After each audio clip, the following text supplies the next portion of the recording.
Hey wenzangu, mnaendeleaje? Na huko mnamuonaje? Anavyovutia, alivyomtamu. Karibu sana kwenye YouTube channel ya Malkia. Na kama nilivyosema, usisahau kusubscribe kwa sababu kila siku tuna recipe mpya classic quality na utaenjoy sana.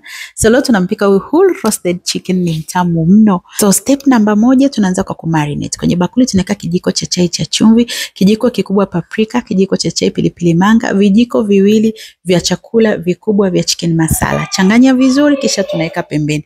Step number 2, tunamkausha kuku wetu. Kwa hiyo chukua kuku wako, nimetumia kuku wa nyama mkubwa sana.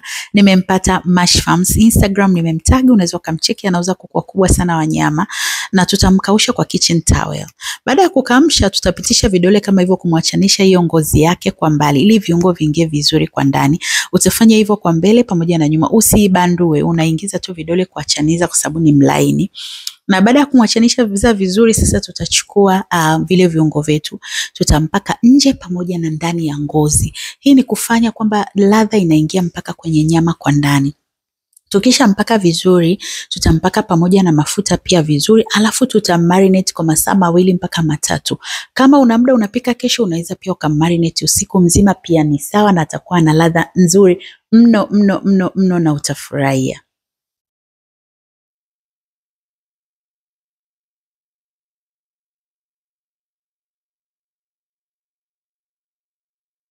Kwa hapa nimeweka mafuta, unaweza kuweka mafuta yoyote ulionao, na hiyo ni ili kusaidia pia viungo vishikane vizuri kwenye ngozi yake kama hivyo.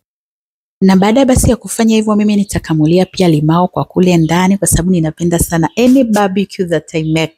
Ninapenda ladha limao kwenye barbecue honestly, kuliko kumnyunyizia kishaiva. Mimi nataka akiwa bado anapikika. Kisha nitakata limao, nitamenya maganda ya nje ili isiwe chungu, nitamweka kwenye kuku wangu kwa ndani huko kwenye tumbo, nitaweka giligilani, nitaweka vitunguu maji, na unaweza ukaweka pia punje za vitunguu saumu.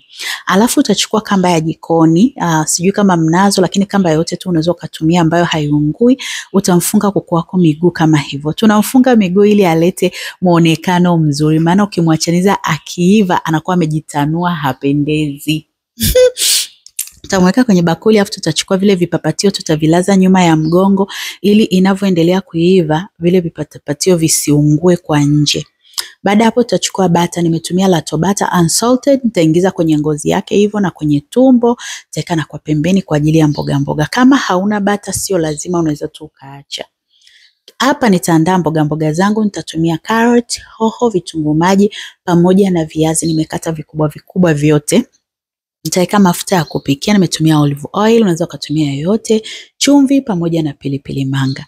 Nia ya kuandaa hizi mboga ni kuziweka pembeni ya bakuli letu la kuku wetu ili vinavyoiva na ule mchuzi wa nyama vinakuwa vitamu sana. Kwa hiyo kama pia ungependelea kufanya hivi, mtu anavyopakua mezani hata na chakula kingine anaweza kapakua na hizo mboga, lakini pia kama una haraka, mtaki kupika tena, unaweka hivyo, ndo kinakuwa chakula cha familia. Baada ya hapo basi tutamchukua kuku wetu, tutamweka kwenye oven kwa moto wa 200 kwa lisali moja lizima. Okay my dears, unakuwa unamchungulia kisha yaungui kwa sababu majiko yanatofautiana ukubwa wa moto wake. Nikimtoa kuku wangu atakuwa na mchuzi, nitamnyunyizia kama hivyo. Nitapunguza pia mchuzi kama upo mwingi kwenye bakuli lako. Alafu utamrudisha tena kwenye oven akiwa wazi hivyo kwa dakika 20, na kuku wako baada ya dakika 20 ataonekana kama hivi, mzuri, anavutia, mzuri mno.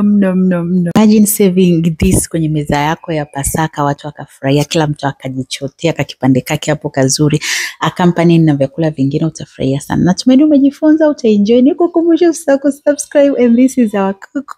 Na utakapopika kisha unanitumia picha, unanitumia ili nione, ili nifurahie pia kwamba umeweza. Kama una swali lolote unaweza kuniuliza hapo kwenye comment section. Usisahau kucomment, like na kushare kwa marafiki zako, nao wajifunze, wafurahie, wapike pia chakula kizuri. Ninakupenda mpaka wakati mwingine. Kwa heri.